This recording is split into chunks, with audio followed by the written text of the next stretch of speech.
জানি না পার্টি কেন ডাকেনি। আমি তো রোজই কোনো না কোনো মন্দিরে যাই। মন্দির তো কোনো বাপন নেই কারো, ভগবানের কাছে সবাই যেতে পারে। কালকেও রথ ট্রেনে এলাম, উল্টো রথ। তো আমার ক্যারেক্টারের মধ্যে আছে মন্দিরে যাওয়া। জানি না বাকিরা কি রাজনীতি করেন মন্দির নিয়ে, দিলীপ ঘোষ রাজনীতি করেন। মন্দির কারো বাপের নয়। দল আমাকে কেন ডাকেনি সে বিষয়ে আমি বলতে পারবো না, তবে মাথায় রাখতে হবে ভগবান সবার, সব জায়গাতেই মন্দির এবং সেখানে সব জায়গাতেই আমি যাব। ফের দলের নেতাদের বিরুদ্ধে আরও একবার ক্ষোভ উগরে পরিষ্কার কাঠখট্টা ভাষায় প্রতিবাদ ধ্বনিত হলো বিজেপি নেতা দিলীপ ঘোষের মুখে খড়গপুরে। কি বললেন একবার শুনে নেওয়া যাক। দেখুন, আমাদের দেশের একটা সংবিধান আছে আর আমাদের পার্টির একটা সংবিধান আছে। ভারতীয় জনতা পার্টি ঠিক করে রেখেছে এখানকার দেশের উন্নয়ন কিভাবে করবে, সেটা তার সংবিধানে আছে। সেই অনুযায়ী পার্টিও চলে আর আমরা রাজনীতি সেভাবেই করি, তার বাইরে কিছু না। কিন্তু বিরোধী দলনেতা ক্রমাগত হিন্দুদের ভোটে আমরা জিতবো, মুসলিমদের ভোটে আমরা আমাদের চাই না বলছেন, কি বলবেন? মুসলিমরা বিজেপিকে ভোট দেয় না, অন্য জায়গায় জানি না, বাংলাদেশেও দেয় না। তো বিভিন্ন পরিস্থিতিতে কেউ কেউ বিভিন্ন রকম কথা বলেন, সেটা তো নীতি নয়, পরিস্থিতির কারণে, ইস্যুর কারণে হয়। তো সেই জন্য কেউ কেউ কোথাও কোথাও হয়তো এরকম কথা বলেছেন যে ভোট দেয় না ওরা। ভারতীয় জনতা পার্টির নীতি তো পরিষ্কার আছে।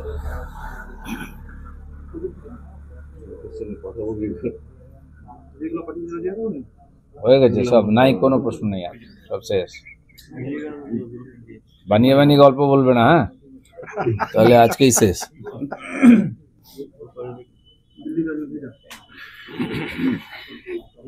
সব হয়ে গেছে, হিন্দি বাংলা, এবার কি উড়িয়াতে বলবো?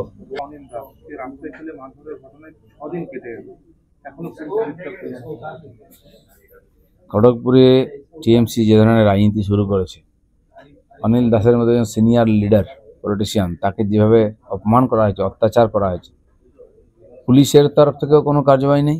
আর যারা অপরাধ করলো তারা গিয়ে থানায় আগে বসে আছে, পুলিশকে তারাই চালাচ্ছে। সেজন্য এখানে কোনো জাস্টিস আশা করা যায় না। তো খড়গপুরের মানুষও এই ধরনের রাজনীতি আগে দেখেননি। যারা করছে এই ধরনের রাজনীতি 26-এ তারা জবাব পেয়ে যাবে ঠিকঠাক।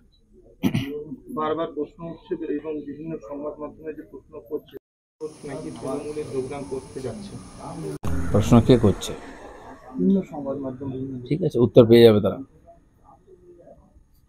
কদিন আগে আপনি রাজ্যের মুখ্যমন্ত্রী দীঘাতে জগন্নাথ ধামে গিয়েছিলেন, এই ব্যাপার নিয়ে সম্বর্ধনা অনুষ্ঠানে আপনাকে ডাকা হয়নি? জানি না পার্টি কেন ডাকেনি। আমি তো রোজই কোনো না কোনো মন্দিরে যাই। মন্দির তো কোনো বাপন নেই কারো, ভগবানের কাছে সবাই যেতে পারে। কালকেও রথ ট্রেনে এলাম, উল্টো রথ। তো আমার ক্যারেক্টারের মধ্যে আছে মন্দিরে যাওয়া। জানি না বাকিরা কি রাজনীতি করেন মন্দির নিয়ে, দিলীপ ঘোষ রাজনীতি করেন। চলো, হয়ে গেছে, হয়ে গেছে। মনোজিৎ নিয়ে একাধিক তথ্য সামনে আসছে, তার নিয়োগ নিয়ে বারবার ধরে প্রশ্ন আসছে। কল্যাণ ব্যানার্জি এরই মধ্যে বলেছেন যে কেন তৃণমূল নেতাদের চাকরি, তৃণমূল কর্মীদের কেন না, কি বলবেন? সেটা তো ওনাদের পার্টির ব্যাপার, কিন্তু চাকরি পাবে টিএমসির লোকেরা, আর না টাকা দেবে পশ্চিমবাংলায়, তার বাইরে কিছু হবে।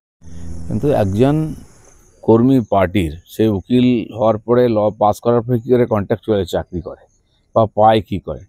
কারণ সেই লোকটি ওখানে চাকরি দেয়, তার ইচ্ছায় অ্যাপয়েন্টমেন্ট হয়, তার ইচ্ছায় স্টুডেন্টদের অ্যাডমিশন হয়। এই যে পরিস্থিতি, প্রিন্সিপাল বা ভাইস প্রিন্সিপাল কিছু করার নেই, কমিটির কিছু করার নেই।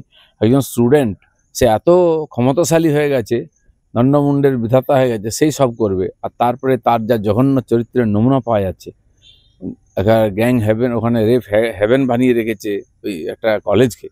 পশ্চিমবাংলার এডুকেশন সিস্টেম কোথায় গেছে, হেলথ সিস্টেম কোথায় গেছে, আজিকর, এগুলো আমাদের চোখে আঙুল দিয়ে বারবার দেখিয়ে দিচ্ছে। দাদা, বারবার বাংলায় বিস্ফোরণ, কাটোয়াতেও কালকে বিস্ফোরণ হলো, কবে বন্ধ হবে এই বোমা রাজনীতি? এই সরকার যবে যাবে তখন বন্ধ হবে। এই খুন, ধর্ষণ আর বোমাবাজি টিএমসির সঙ্গে সঙ্গে বিদায় হবে।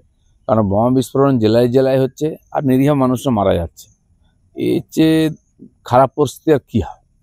দাদা, এবারে আবার অভয়ার বাবা নবান্ন অভিযান করবে ডাক দিয়েছে এবং রাত দখল, ফের এক বছর পিছিয়ে যাচ্ছে বাংলার পরিস্থিতি, কি বলবেন? না, পিছিয়ে যাচ্ছে নয়, এই ধরনের জঘন্য ঘটনা ঘটছে, সাধারণ মানুষ যেন ভুলে না যান, তারা যেন মনে রাখেন এবং ভোট দেওয়ার সময় যেন এটা মাথায় থাকে। নাহলে একটা ঘটনা হবে, নিরীহ মানুষ হলে সে তো কিছু করতেই পারে না, ভুলে যায়। মুর্শিদাবাদের ওই মেয়েটিকে বোম মেরে মারা হলো, মারলো কে? টিএমসির নেতা। তো তার ক্ষমতাটা কতটা আছে এই সরকারের বিরুদ্ধে লড়াই করবে? তো যারা কমপক্ষে যাদের ক্ষমতা আছে, যাদের সঙ্গে মানুষ আছেন, মিডিয়া আছেন, তাদের লড়াই করা উচিত, সময় তাদের সঙ্গে থাকবে। দাদা, ছোট দুটো প্রশ্ন। 21শে জুলাইয়ের আগে তৃণমূল একটা নতুন সাংগঠনিক স্লোগান নিয়ে এসছে, জানুন, বুঝুন আর শহীদ সমাবেশে চলুন। অর্থাৎ দলের আদর্শ প্রচারের চেষ্টা, মাত্রাটা আলাদা করার চেষ্টা হচ্ছে। 2026-এর আগে মনে হচ্ছে কি যে দলের যদি কোনো আদর্শ থাকতো টিএমসির, তাহলে তো লোকে চিন্তা করতো, জানতো কি আদর্শ আছে। এরপরেও এইসব ঘটনা বা এরকম নেতা যারা ঘুরে বেড়াচ্ছে জঘন্য অপরাধ করার পরে, সে আর্থিক অপরাধ হোক, সামাজিক অপরাধ হোক, তারপরে টিএমসিকে জানতে লোকের বাকি আছে যে আবার জানুন, বুঝুন। হাড়ে হাড়ে টের পাচ্ছে লোকে, গ্রামে গঞ্জে শহরে মহিলাদের যা অবস্থা, ঘরেও থাকা যাচ্ছে না শান্তিতে। তো ঠিক আছে, স্লোগানের রাজনীতি, এটা কংগ্রেসি পলিটিক্স, দেখা যাক লোক কীভাবে নেয়। প্রশ্ন, জঙ্গলমহলের একচ্ছত্র নিয়ন্ত্রণ একসময় তৃণমূলের হয়ে শুভেন্দু অধিকারী করতেন, পরে বিজেপির একটা ভালো জায়গা আপনি দখল করেছিলেন। সাংগঠনিক পরিবর্তন হয়েছে, কিভাবে 2026-এ নিয়ে আপনার? দেখুন, জঙ্গলমহলের মানুষ পরিশ্রম করেন, সৎভাবে জীবনযাপন করেন, সাধারণ জীবনযাপন করেন। তো কেউ তাদেরকে হাইজ্যাক করবে, তাদেরকে মালিকের বেটা হয় না। হ্যাঁ, এটা সিধা সরল তারা। তো তারা তো বারবার পরিবর্তন করে দেখিয়ে দিয়েছেন, তো সেখানে আবার পরিবর্তন করবেন, তারা যোগ্য জবাব দেবেন। কিন্তু তারা বঞ্চিত। কেন্দ্র সরকারের গরিব কল্যাণ যোজনা যা যোজনা এখানে আছে মোদিজির দ্বারা পাঠানো, তার থাকা টিএমসি তাদেরকে বঞ্চিত করে রেখেছে। তাই তারা বিজেপি থেকে এসছেন। আমার মনে হয় তারাও এই আগামী বছর যে পরিবর্তন হবে এখানে, তাতে ভাগ নেবেন। 2019-এর দিলীপ ঘোষকে কি আবার সেই রূপে দেখা যাবে জঙ্গলমহল? দিলীপ ঘোষ যেখান থেকে রাজনীতি এসছে এরকম সক্রিয়ই আছে। আর জঙ্গলমহল আমার বাড়ি, মুড়ি খাওয়া, পান্তা খাওয়া লোকেদের সঙ্গে আমি থাকি। তারা আমাকে নিজের মনে করে, আমি তাদের সঙ্গেই থাকবো। অনেকে যেগুলো জনশ্রুতি যে দিলীপদার সে এনার্জেটিক নিয়ে নামবে না, দিলীপদা বোধহয় না, সে দেখা যাক, ইলেকশন আসুক। আমি তো আর পদাধিকারী নেই, তো পার্টি যাকে যে দায়িত্ব দেয় আমাকে সেটা করি। ইলেকশনে নিশ্চয়ই আমরা সবাই কাজ করবো। Thank you.